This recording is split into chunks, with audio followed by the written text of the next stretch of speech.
はい、皆さんこんにちは。ミニッツ開発チームの、石川です。本日はですね、ICS を使った、ステアリングの方のですね、調整を一緒にやっていきたいと思います。これはですね、かなりちょっとマニアックな話なんですけども、ぜひぜひですね、これミニッツが、ミニッツであるゆえんというような、ステアリングフィーリングに関係する大切な、部分ですので、ぜひ最後まで、一緒に聞いてください。はい、それではちょっとカメラさんこちらへお願いします。はい、まずですね、これを理解するには、実際こうミニッツのステアリングってどういうふうに動作しているかというのをちょっと知らなくてはなりません。こちらにちょっと紙にしていますけども、まずこれをざっくり説明すると、まずニュートラルから人がステアリングを切った時ですね、だいたい1000分の2.5秒から1000分の3秒ぐらいの間隔で、送信機から、ミニッツ本体エボでの場合ですね、電波が飛んでおります。でその切って1000分の2.5秒後の位置というのをここに行きたいよというのを送信機が車に送るという形ですね。これがまず1番目のステップですね。ステアリングホイールを操作することで次の瞬間の位置、1000分の2.5秒後の位置を目指して動き始める信号が届くということですね。そうするとステアリングの動きがですね、動き始めて加速していきます。そしてある程度の最高速になったところで、ハンドルがこれ人間が一回切った時ですよね。それに対してその位置に向かってハンドルが高速にて、最高速にて移動しますと。それから今度止まらなくてはいけないので、実際には一定速で走っていって、そこから減速ですね、減速して、目標の位置をちょっと通り過ぎます。でそこから戻ると。で目標の位置に止まるというのが基本の、プログラムなんですね。ですので、ちょっとエレベーターとかを乗った時をねイメージしてほしいんですけど、止まってるところから、加速していきますよね。そういう時はG がスーって感じられて、その後一定速でビルを登っていってまた止まる時に減速するという動きに近い動きをしています。でこれをですねちょっとグラフにしてみると、右側は経過時間ですね。でそれから、この縦軸が、サーボがステアリングが移動している、速度をこれ表しています。ですので1の停止しているところというのは速度が0、時間も0、ここからスタートしていきます。でここでステアリングを切って次の位置を車体に教えてあげると、サーボは加速していって、で決めた最高速でずっと移動して次減速します。それから、サーボの速度が行き過ぎてから逆転じゃないですね、減速して行き過ぎたところからそうですね逆転して戻っていく。それで目標の位置にピタッと停止と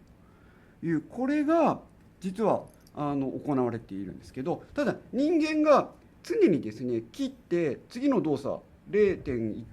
秒後に次の位置を切ったりしてますので、これは常に追いかけ続けていて、止まる目標の位置がどんどん時間と経過とともに人が操作することによって、変化しているので、なかなかこのまま綺麗な軸にはならないんですけども、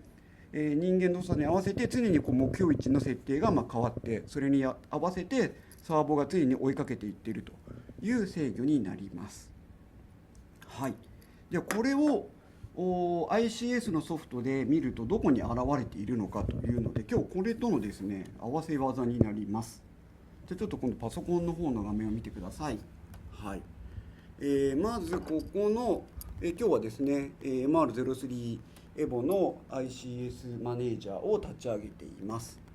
この使い方はですね、基本編は別の YouTube 動画になってますので、そちらを参照していただいて、今日はこのセッティングの中身のステアリングのところですね、ここがステアリングの項目のメインなところになりますので、ここを紹介していきたいというふうに思います。はい。そうするとまずちょっとこの表との関係性を見ようかなと思いまして、このステアリングパワーの L と、H っていうのがありますよね。それからステアリングのスピード、それから、起動パンチっていう、大きく言うとこの1234項目でこのサーボの動きっていうのは決まります。で一番ちょっとベーシックなところでいくとこの起動パンチからちょっと説明しようかなと思いますけども、まず今度ちょっとグラフに行っていただいて、ここで言うと、停止からマイルドに加速していってるんですけども、実際は最初の初期のドカーンっていうモーターの動きをかけさせているので、ここが0から次の瞬間は実はここの辺からスタートするんですよね。でここの距離ですね、ここの距離が、起動パンチというところですね。ですのでここを少なくして一番小さくしてあげれば本当にゆっくりマイルドに加速するんですけど、起動パンチを上げてあげるともうジャンピングスタートしたみたいな形、ジャンピングスタートしてから、この最高速を目指していくっていう、角度に基本的にはなるという感じですね。それから、このステアリング、次画面の方ですね、ステアリングパワーの L と H っていうのがあるんですけど、この L と H っていうのはどういうことかというと、今度ちょっと車体の方に行ってもらいますけども、ここで今、例えばこれがニュートラルですと、そこから、次の瞬間ですね、車線変更をしようという時ですね、おそらくちょっとだけ切りますよね。でこのちょっと切るっていうのは本当に微妙に動く感じで、この次の目標が近い時ですよね。ちょっとだけ切った時っていうのは、こちらの画面でいうところのステアリングパワー L の方がそのどれぐらいそこから加速させるかっていうのを司っています。で逆にこれが H になっていくと、例えばステアリングはまっすぐなのにもうハンドルステアリング全開に切ったってなると、このニュートラルから目標地点が最大打角になるので急いで加速していかなくてはいけないですよね。ですのでその時には、こちらのステアリングパワー H の方の、パラメータが効いてくると。でこれどこが違うかっていうと、それはここの加速度なんですよね。で近くまで、加速するのにいきなりすごい角度で、加速すると行き過ぎやすくなってしまうので、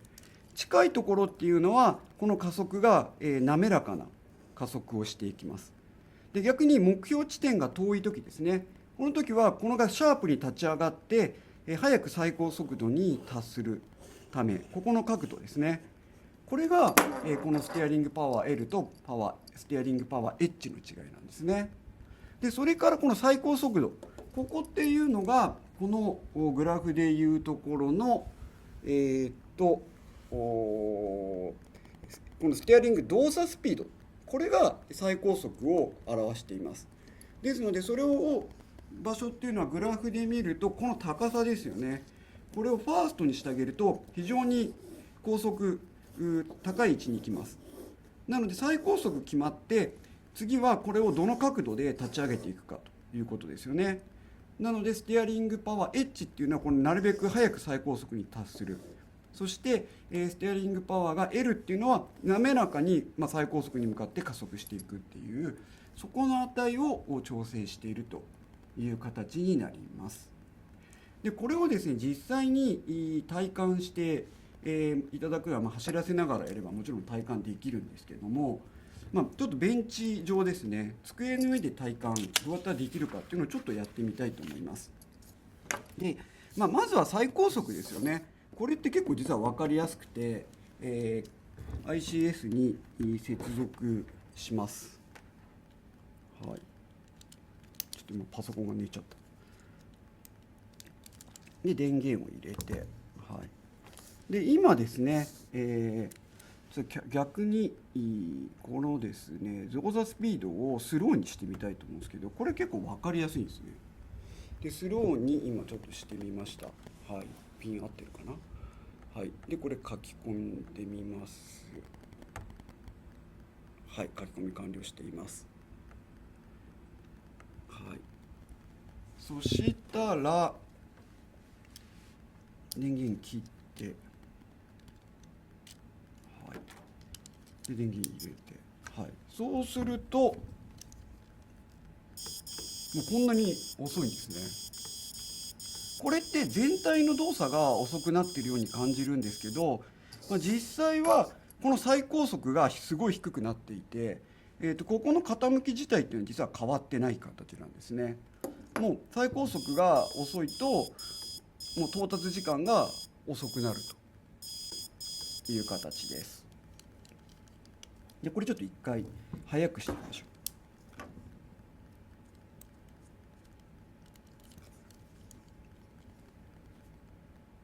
これこっち側か。電源入れてこれファーストにしてみましょうか。はい、で書き込み、はい、でちょっと待ってください。これちょっと今ちょっと日本語だったんだけど、ここまで日本語で来ちゃったんですけど、これ最近海外で読んでくださってる方もいるんで、ちょっと英語でお付き合いいただけたらと思います。今、ST スピードっていうふうに変わりましたよね。これが、ステアリングサーブのスピードですね。でこれ抜いて電源入れ直すと分かると思いますが、そうするとこうものすごい速くなってる。ただこれって全体が速くなっているように感じるけれども、実はこの最高速が上がっているっていう形です。はい。でこれをちょっと元に戻します。そうすると、これ最高速はもともといくつが標準だっけ？ステアリングスピードは3だっけ？いや、それファーストが標準です。ファーストが標準か。じゃあこれが最高速状態ですね。じゃあこれが通常使われているというところですね。じゃあ次ちょっと見たいっていうところが分かりやすいのはこのステアリング、パンチですね。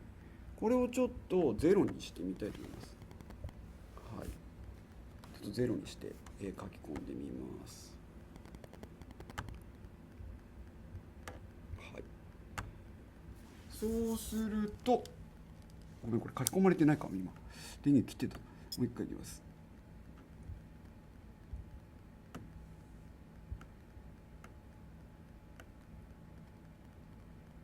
あれ、なんか書き込めなくなっちゃったさ。もう一回行こうか。一回ちょっとリードして、リード OK だ。で、これをパンチを一番左にしてライト、はい、かけました。そうすると、実際のところ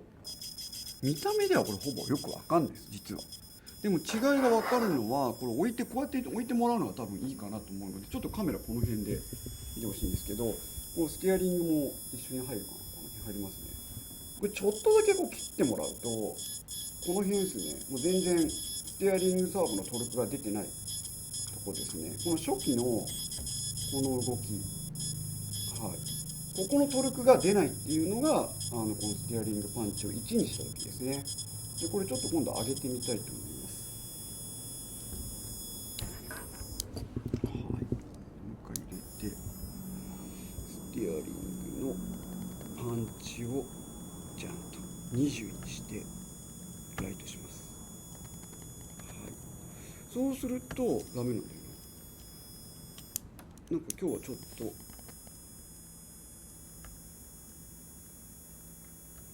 読んでから一回電源切っちゃったからいけないのかな、こ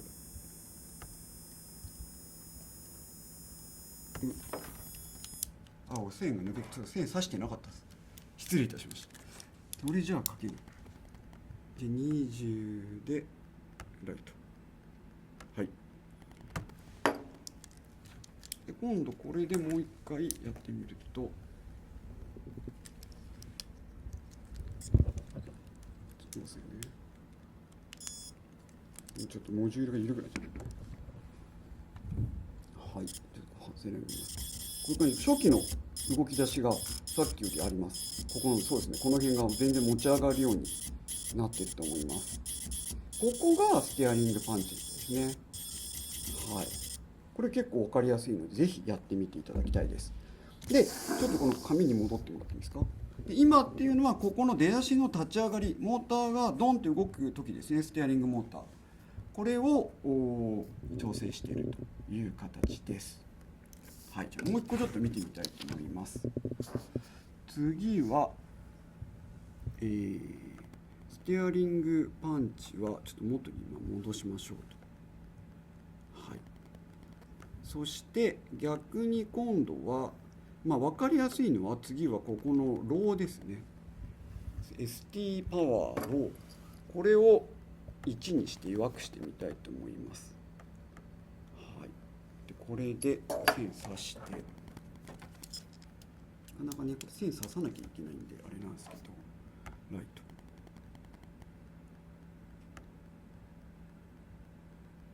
やっぱ電源切り直さなきゃダメですね。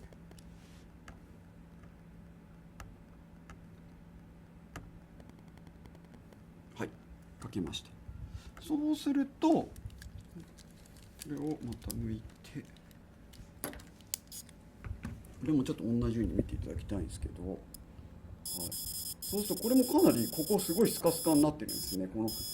ょっとのところ、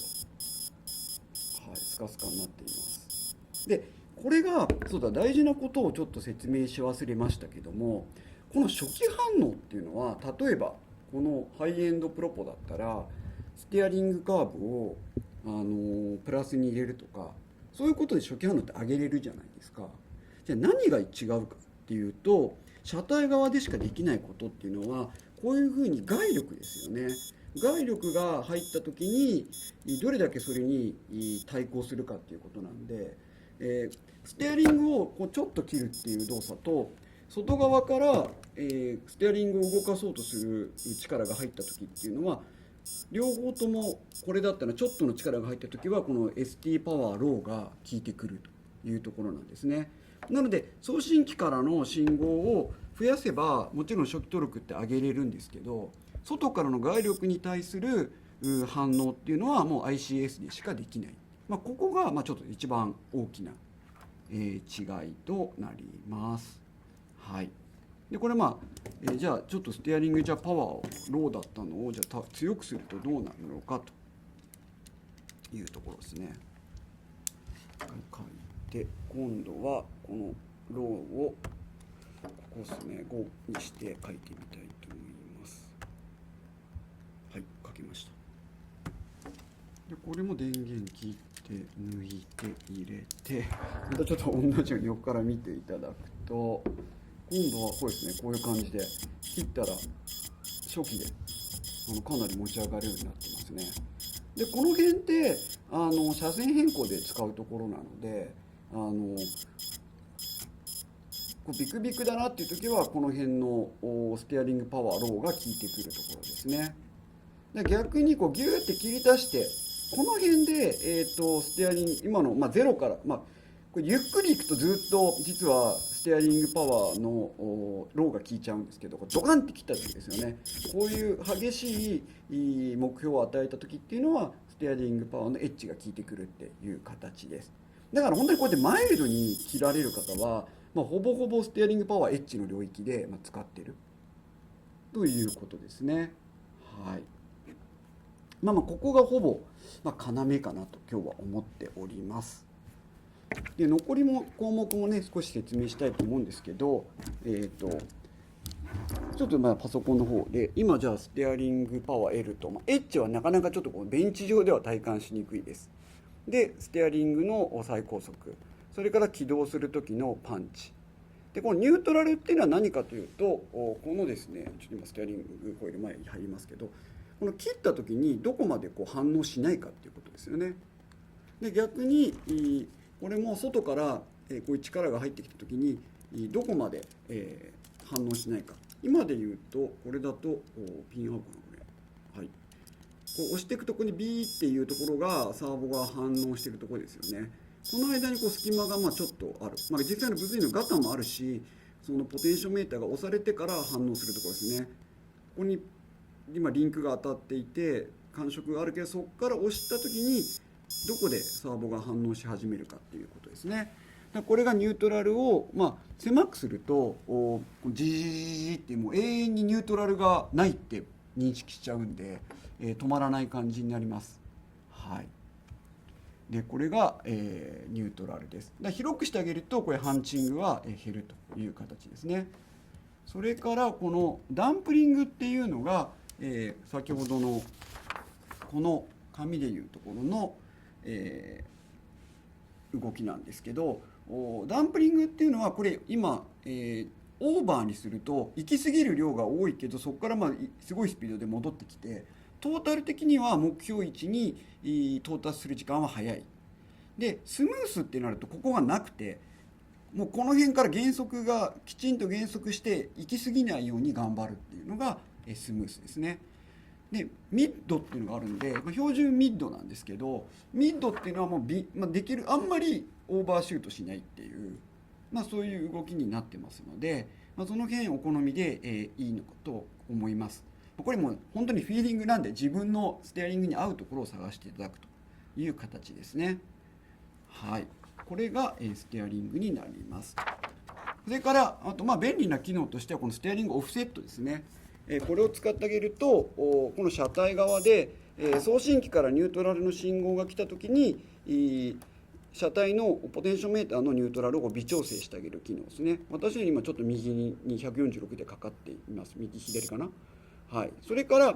これがジャイロの項目なんで、これは送信機からも変更できるものもありますけども、ジャイロの機器ですね。このジャイロは今ちょっとついてないんですけど、この調整するときはジャイロ入れない方がこの今の動きって体感しやすいので、今日はついていないです。でジャイロをつけていただくと、ジャイロはですね、ここにつけますけど、この Z 軸ですね、 Z 軸に対してこう角速度っていうんですけど、このスピードではなくて角速度が回転する方向に加速してるとカウンターステアを当てるっていう制御になってます。で大きくしてあげるとカウンターステアが強くなると。それからスロットルの方は、車がスピンする角速度が入るとスロットルを戻して、スピンしにくくなるような効果になっています。上手になると人間ができるんで、両方とも減ってはいくんですけど、そのような、形となっています。はい。で時々ですね、 ICS ってどういうセッティングがいいんですかっていう、質問をすごく、よくもらうんですけど、これ私と、リーダーの岩崎が、多くの人にとってベストだと思う状態で、標準設定しています。でその中でも若干クイックめになってるんですね。でそこからもっと右手がですね細かく繊細に切れる方は、もっとクイックに上げていくとよりいいです。で逆に本当に、若い子ですね、10代の子とかはもっと全然クイックでも車きれいに走らせられるんでできるんですけど、私は正直ちょっとマイルドにした方が走らせやすいです。なので、40代50代になってくると、この辺のステアリングパワーローがもうちょっと低い方が正直やりやすいっていう感じですかね。これ標準だと3ですよね。だから3なんで、これ結構一番効くのは、若い人は上げていってもらって下げていくとちょっとベテラン向き、ベテランというか年齢がベテラン向きっていう感じかなというふうに思いますので、その辺からねやってみていただければいいんですが、本当にもうこれはもう右手の分解能に